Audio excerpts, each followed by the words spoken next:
Sebelumnya, Assalamualaikum warahmatullahi wabarakatuh. Selamat pagi dan salam sejahtera bagi kita semuanya. Mari kita panjatkan puji dan puji syukur kehadirat Allah SWT, yang mana pada pagi hari ini kita dapat melaksanakan presentasi serta diskusi. Yang terhormat, Ibu Desi Wulandari, SPD MPD, dosen pengampu mata kuliah konsep dasar IPA, serta teman-teman semua yang hadir pada forum kali ini yang berbahagia. Baiklah, saya sebagai moderator akan memimpin jalannya presentasi pada hari ini. Kami dari kelompok 7 akan presentasikan mengenai pernapasan dan peredaran darah pada makhluk hidup. Next. Sebelumnya, saya akan memperkenalkan anggota dari kelompok 7. Yang pertama, saya sendiri yaitu Tania Sarahayu, biasa dipanggil Tania, dengan NIM 140 142 115.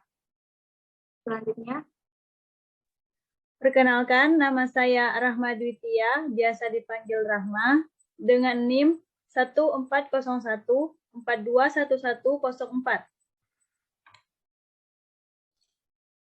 Perkenalkan, saya Sani Kusumawardhani, biasa dipanggil Sani, dengan NIM 1401 421096. Perkenalkan, nama saya Muhammad Ibn Nida, NIM 14114214.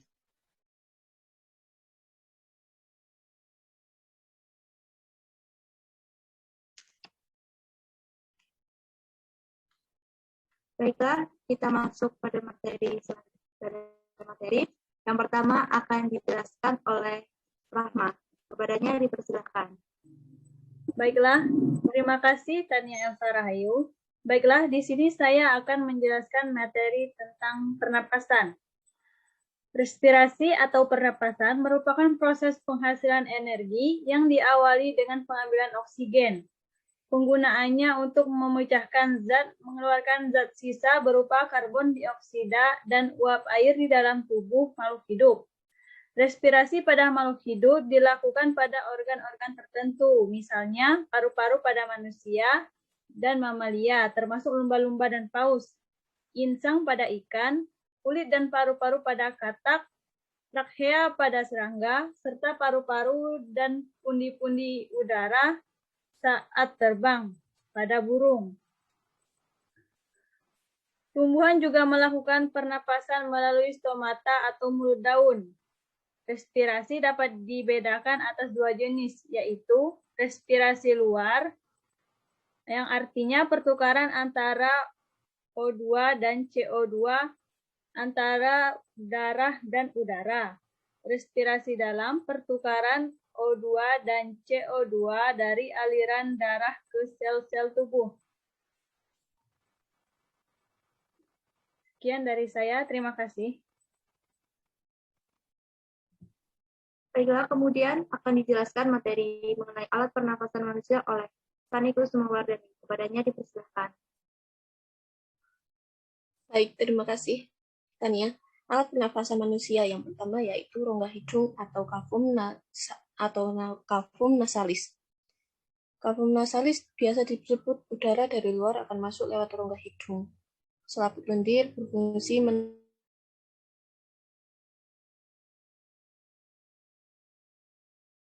yang mempunyai kapiler darah yang berfungsi menghangatkan udara yang masuk. Di sebelah belakang rongga hidung terhubung dengan nasofaring melalui dua lubang yang disebut fane.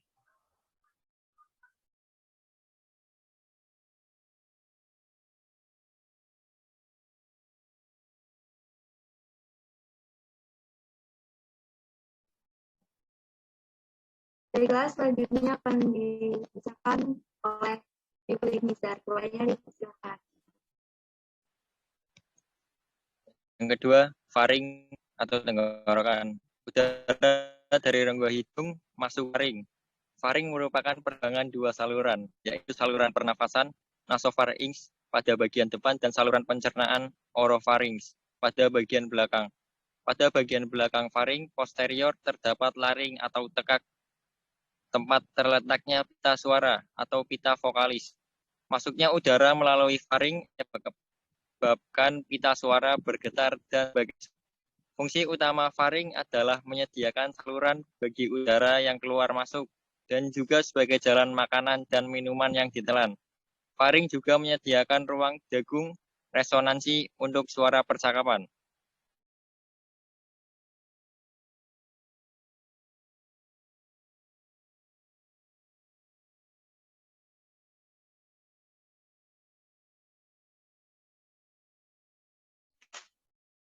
Baiklah, kepada Sani bisa melanjutkan.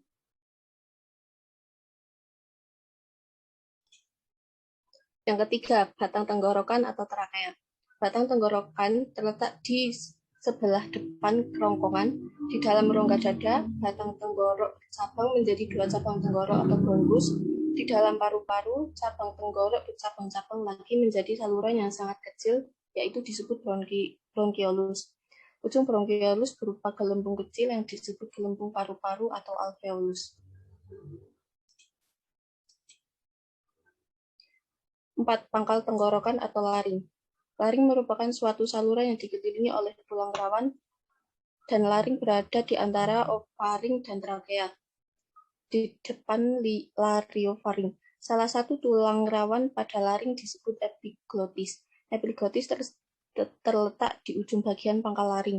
Laring diselimuti oleh membran mukosa yang terdiri dari epitel berlapis pipih yang cukup tebal sehingga kuat untuk menahan getaran-getaran suara pada laring.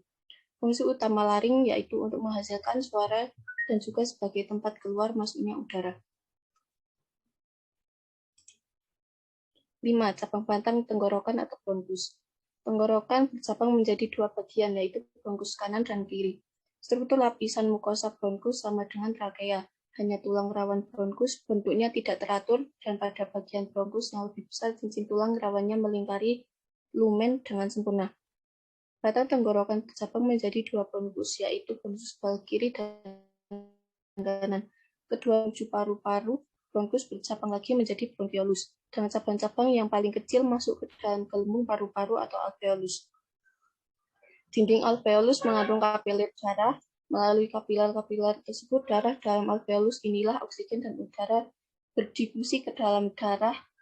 Fungsi utama bronkus adalah menyediakan jalan bagi udara yang masuk dan keluar melalui paru-paru. Paru-paru atau pulmo. Paru-paru terletak di dalam rongga dada bagian atas, bagian samping dibatasi oleh otot dan rusuk, dan di bagian bawah dibatasi oleh diafragma yang berotot kuat. Paru-paru dibagi menjadi 2, yaitu yang pertama paru-paru kanan atau pulmo dexter terdiri atas 3 lobus. Yang kedua paru-paru kiri atau pulmo sinister terdiri dari 2 lobus. Paru-paru dibungkus oleh selaput pleura, yaitu pleura visceralis dan pleura parietalis. Terima kasih.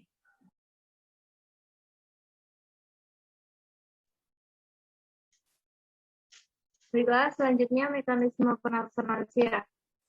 Yang pertama, ada mekanisme pernapasan dada.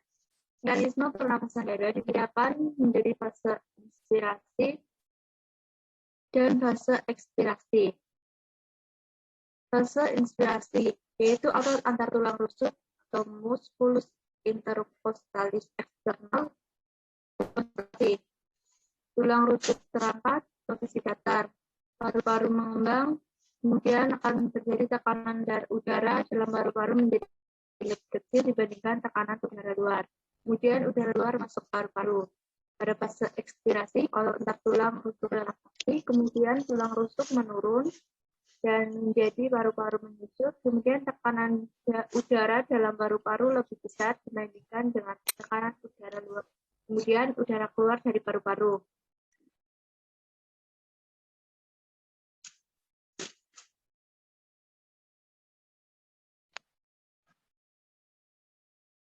Yang kedua, pernafasan perut. Pernafasan perut adalah pernafasan yang melibatkan otot diafragma. Fase inspirasi terjadi bila otot diafragma berkontraksi sehingga rongga dada membesar. Akibatnya tekanan dalam rongga dada menjadi lebih kecil daripada tekanan di luar sehingga udara luar yang kaya oksigen masuk. Selanjutnya pada fase ekspirasi, otot diafragma mengalami relaksasi atau kembalinya ke posisi semula yang diikuti oleh turunnya tulang rusuk sehingga rongga dada menjadi kecil. Sebagai akibatnya, tekanan di dalam rongga dada menjadi lebih besar daripada tekanan luar, sehingga udara dalam rongga dada yang kaya karbon dioksida akan keluar.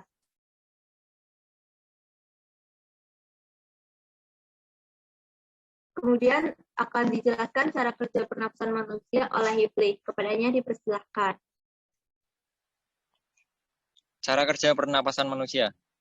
Ketika menarik nafas, diafragma dan otot antara tulang rusuk akan berkontraksi dan meluaskan rongga dada.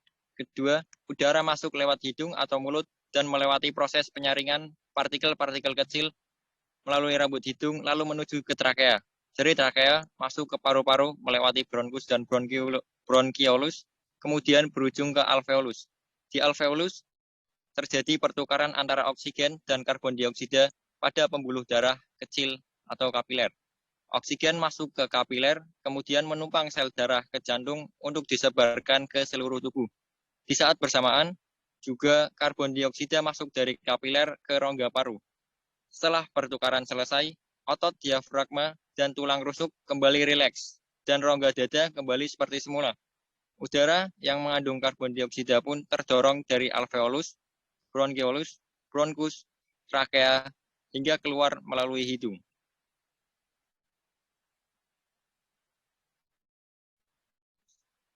Baiklah, selanjutnya akan dijelaskan gangguan sistem pernapasan oleh Rahmat Widya. Kepadanya dipersilakan.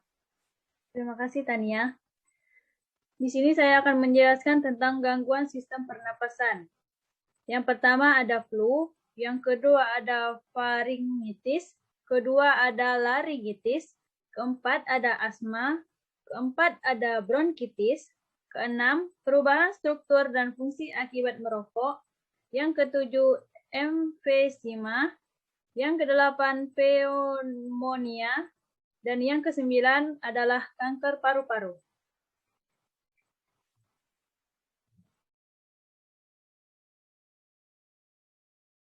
Selanjutnya, kepada Sani dipersilakan untuk menjelaskan alat peraga percobaan sederhana. Baik, terima kasih Tania. Alat peraga percobaan sederhana. Berikut urutan kerja yang dilakukan. 1. Mempelajari materi IPA SD tentang alat pernapasan manusia. 2. Merancang atau mendesain media. 3. Mengumpulkan bahan yang diperlukan dengan barang daur ulang, seperti botol mineral, pipa Y, balon karet, karet gelang, sedotan, dan lem. 4. Menyusun barang-barang yang menjadi media untuk memperagakan pernapasan manusia. Langkah kerja. Botol dipotong bagian bawah pipa Y, kedua ujung atas dihubungkan dengan balon dan diikat dengan karet.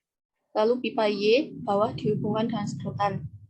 Kemudian masukkan pipa Y terbalik ke dalam botol aqua dan ujung yang berhubungan dengan sedotan dikeluarkan melalui mulut botol. Bagian bawah botol yang terpotong ditutupi dengan balon karet yang telah dipotong kemudian diikat. Lalu bagian badan botol yang dipotong-potong disambungkan dengan potongan balon karet.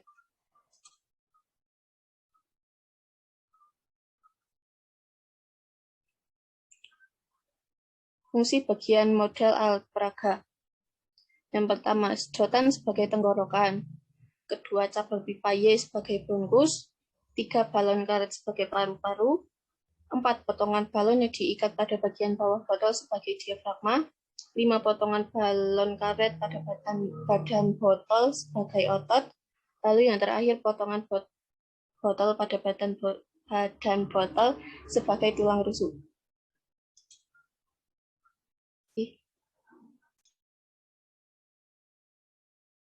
Baiklah, kepada Yuli silakan untuk menjelaskan sistem pernafasan pada hewan. Sistem pernafasan pada hewan. 1.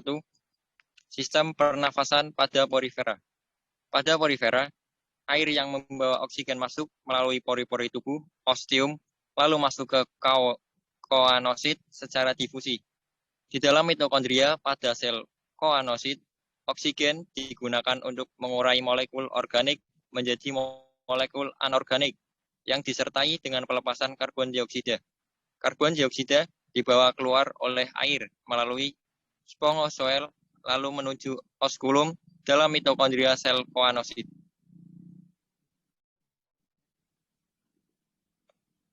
Kedua, sistem pernafasan pada manusia, pada moluska. Moluska darat dan moluska air. Moluska darat seperti bekicot bernafas dengan paru-paru, sedangkan moluska air seperti kerang bernafas dengan insang. Yang ketiga, sistem pernafasan pada arthropoda. Filum arthropoda terdiri dari 4 kelas, krustasea, myriapoda, arachnida, dan insekta. Krustasea, udang dan kepiting bernafas dengan insang. Myriapoda, lipan dan luwing bernafas dengan trakea. Arachnida, laba-laba dan kalajengking bernafas dengan paru-paru bubu. Insekta atau serangga bernafas dengan trakea.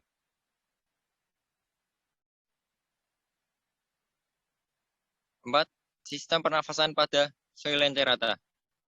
Coelenterata tersusun atas lapisan luar dan lapisan dalam.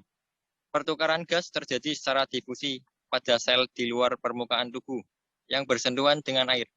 Coelenterata memiliki alat bantu pernafasan berupa lekukan jaringan yang disebut siphonoglypha. Yang kelima, sistem pernafasan pada Echinodermata. Hewan-hewan Echinodermata, landak laut, dan mentimun laut hidup di air laut. Echinodermata bernafas dengan menggunakan insang kulit. Sistem pernafasan pada cacing. Cacing tidak memiliki alat pernafasan khusus, sehingga oksigen harus berdifusi melalui kulit untuk masuk ke dalam kapiler darah. Karbon dioksida juga keluar melalui kulit. Proses pernafasan ini disebut pernafasan integumenter. Cacing memiliki permukaan yang licin, supaya tetap lembab sehingga memudahkan terjadi pertukaran gas. Yang ketujuh, sistem pernafasan pada ikan. Alat pernafasan berupa insang karena ikan hidup di dalam air. Insang terdapat pada sisi kanan dan kiri kepala. Rongga insang yang mempunyai perluasan ke atas disebut labirin, berfungsi untuk menyimpan udara, sehingga ikan tersebut dapat hidup di air yang kekurangan oksigen. Insang juga dapat berfungsi sebagai alat ekskresi dan alat transportasi garam-garam. 8. Sistem pernafasan pada amfibi. Alat pernafasannya berupa paru-paru, kulit, dan insang. Katak pada waktu larva bernafas dengan insang luar. Berudu katak bernafas menggunakan insang dalam. Katak dewasa bernapas dengan paru-paru dan kulit. Paru-paru pada katak berupa 2 kantung berdinding tipis dan elastis yang banyak mengandung kapiler darah, terletak dalam rongga badan. Yang ke-9, sistem pernafasan pada reptil. Alat pernafasan berupa paru-paru. Paru-paru reptil dikelilingi oleh rongga dada yang dilindungi oleh tulang rusuk. Reptil memiliki kulit yang berisik atau kering yang sulit ditembus oleh air. Hal ini menyebabkan cairan yang hilang melalui kulit sangat sedikit hingga reptil mampu bertahan hidup pada habitat yang kering. Saat inspirasi, tulang rusuk merenggang dan volume rongga dada meningkat sehingga udara dapat masuk ke paru-paru. Saat ekspirasi, tulang rusuk akan merapat sehingga udara akan terdesak keluar dari paru-paru. Pada kura-kura, selain dengan paru-paru, pengambilan oksigen dibantu oleh lapisan kulit tipis dengan banyak kapiler darah yang ada di sekitar kloaka.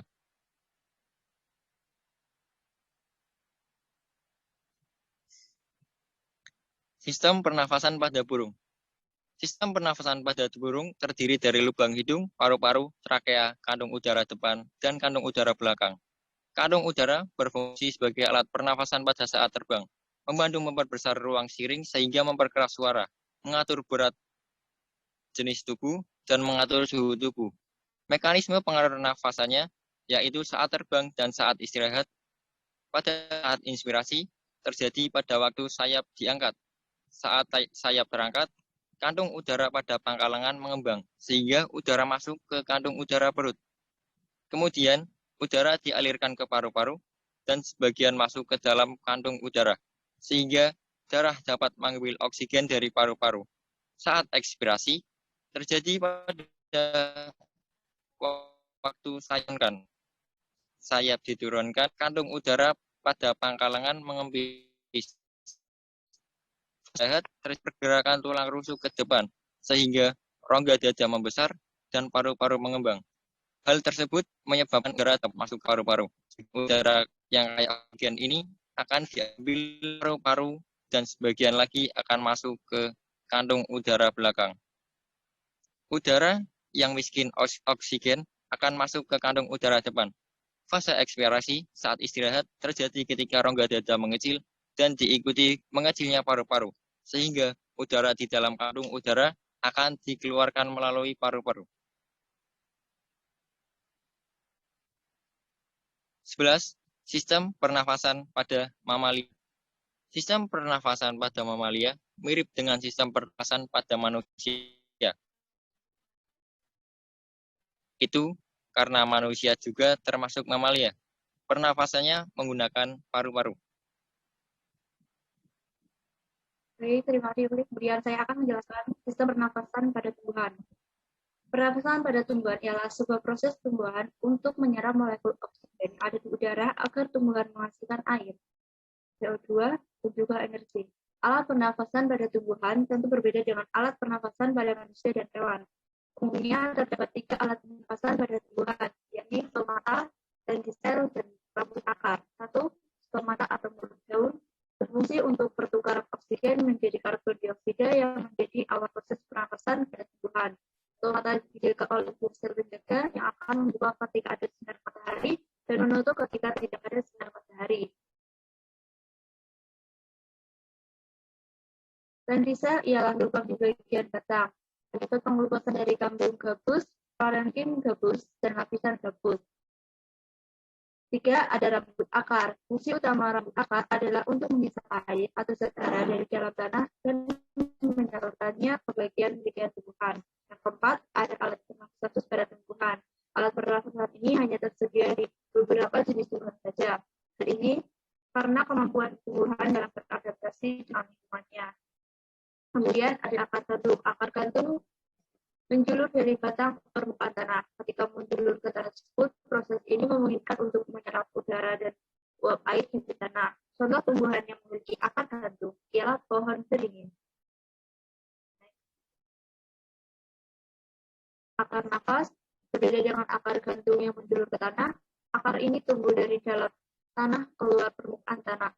Fungsinya untuk menyerap oksigen dan mengeluarkan atau melepaskan karbon dioksida.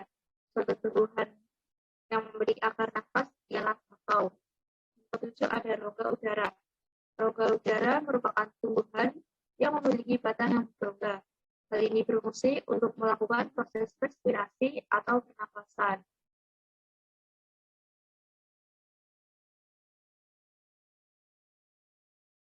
Kemudian sistem peredaran darah pada manusia akan dijelaskan oleh Rahma. Kepadanya dipersilahkan. Terima kasih, Tania. Baiklah, sini saya akan menjelaskan tentang sistem peredaran darah pada manusia.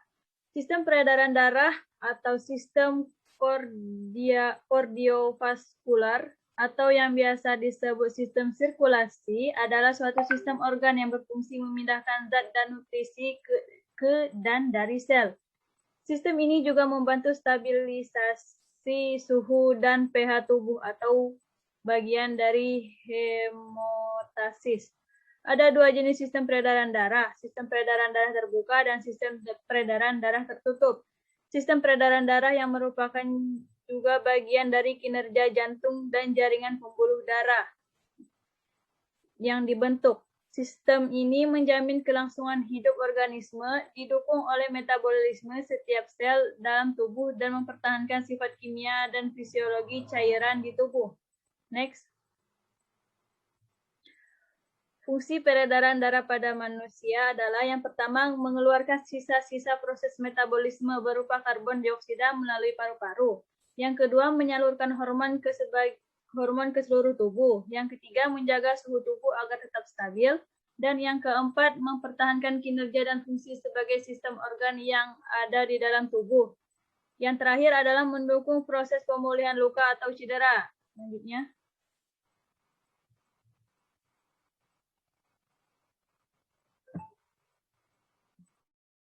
Selanjutnya kepada Sanikus Mawardani untuk menjelaskan penyusunan sistem peredaran darah manusia. Kepadanya dipersilakan.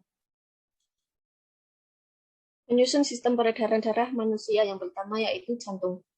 Organ jantung merupakan salah satu organ dalam sistem peredaran darah yang terletak dalam rongga dada, tepatnya di antara paru-paru.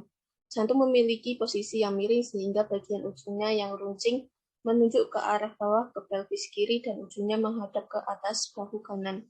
Jantung memiliki dua lapisan yaitu lapisan dalam dan lapisan luar. Pada lapisan jantung terdapat cairan pelumas yang berfungsi untuk mengurangi gesekan ketika jantung memompa darah.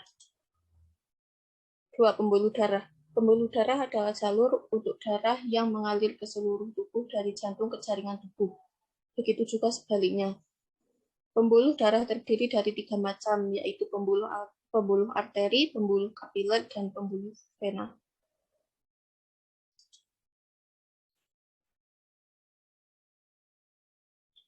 Peredaran darah besar dan kecil. 1. Peredaran darah besar. Sistem peredaran darah besar dikenal juga dengan nama peredaran darah sistematik. Sistem peredaran darah ini ketika bilik kiri jantung memompa darah yang mengandung oksigen dan nutrisi melalui aorta ke seluruh tubuh. Jika kadar oksigen dalam darah sudah rendah atau hanya tersisa karbon dioksida, maka darah akan terkumpul di pembuluh darah, kemudian masuk ke serambi kanan dan masuk ke bilik kanan jantung. Pada sistem peredaran darah besar ada 2 pembuluh darah yang bekerja. Pertama, vena cava superior yang bertugas membawa darah dari kepala dan lengan menuju jantung, dan kedua vena cava inferior yang membawa darah dari perut dan kaki menuju jantung. Kedua vena cava inferior yang membawa darah. Jadi peredaran darah besar bekerja dari jantung ke seluruh tubuh, kemudian kembali ke jantung. Peredaran darah kecil. Sistem peredaran darah kecil sering juga disebut dengan peredaran darah pulmonal. Sistem peredaran darah kecil bermula saat darah di bilik kanan jantung yang rendah, oksigen dipompa oleh arteri pulmonas menuju paru-paru. Arteri pulmonas adalah pembuluh darah yang bertugas membawa darah ke paru-paru. Pada sistem peredaran darah kecil ini, karbon dioksida yang ada dalam darah dilepaskan ke saluran paru-paru dan akan keluar saat kita membuang nafas. Saat mengeluarkan karbon dioksida, kita akan menghirup oksigen baru yang akan masuk ke aliran darah, kemudian mengalir melalui vena paru-paru dan serambi kiri jantung menuju bilik kiri jantung dan memulai kembali sistem peredaran darah besar. Jadi peredaran darah kecil bekerja dari jantung ke paru-paru lalu kembali ke jantung. Terima kasih. Baiklah, kepada Yukli untuk menjelaskan materi selanjutnya. Alat peraga sederhana pada sistem peredaran darah manusia. Bahan 6 botol plastik bekas, 3 meter selang kecil, diameter 8 mm, 2 bekas ballpoint pegas. Ballpoint yang digunakan adalah jenis gel pen. Papan triplek 40 x 60 cm, pewarna merah atau tinta printer secukupnya, 2 buah gotri kecil, busa karet. Untuk alatnya, pisau, cutter, solder, lem silikon rubber, lem Alteco.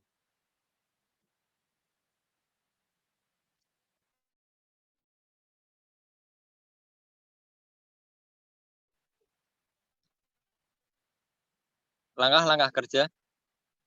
1.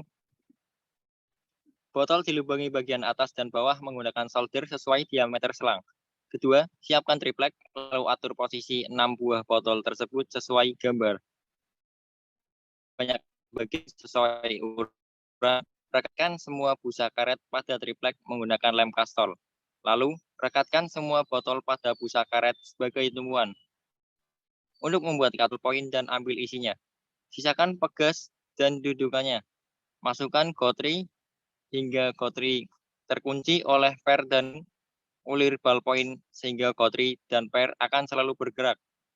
Sambungkan botol satu dengan botol yang lain dengan selang. Yang keenam, pasang katup dari ballpoint di antara bilik dan serambi. Benar-benar kedap udara dengan menambahkan lem silik di sekitar sambungan selang. 8. Rekatkan selang pembuluh darah pada triplek. 9. Campurkan air dengan pewarna merah, lalu masukkan air atau darah tersebut ke alat melalui bagian paru-paru atau tubuh.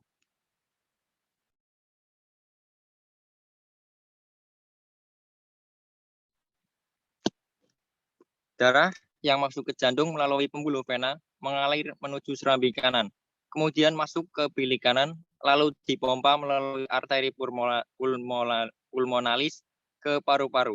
Pada paru-paru dan karbon dioksida yang berada di dalam darah, maka akan dikeluarkan dari hemoglobin, kemudian oksigen akan diserap ke hemoglobin.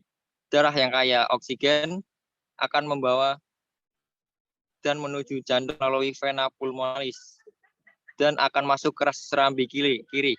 Setelah itu akan mengalir ke kiri. Dan selanjutnya dari bilik kiri darah akan dipompa.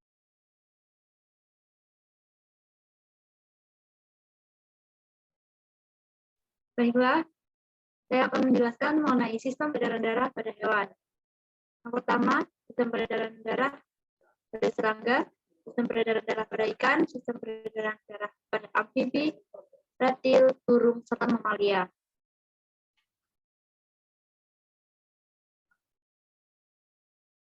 Ada dua macam peredaran darah hewan, yaitu peredaran darah terbuka dan tertutup. Yang pertama, peredaran darah tertutup. Pada sistem peredaran darah terbuka, darah yang mengalir ke seluruh tubuh tidak selalu melalui pembuluh darah kapiler. Sedangkan pada sistem peredaran darah tertutup, darah yang mengalir ke seluruh tubuh melalui pembuluh darah kapiler. Hewan-hewan yang peredaran darah di serangga dan hewan yang memiliki peredaran darah tertutup ada pada ikan, burung, amfibi, reptil, dan mamalia.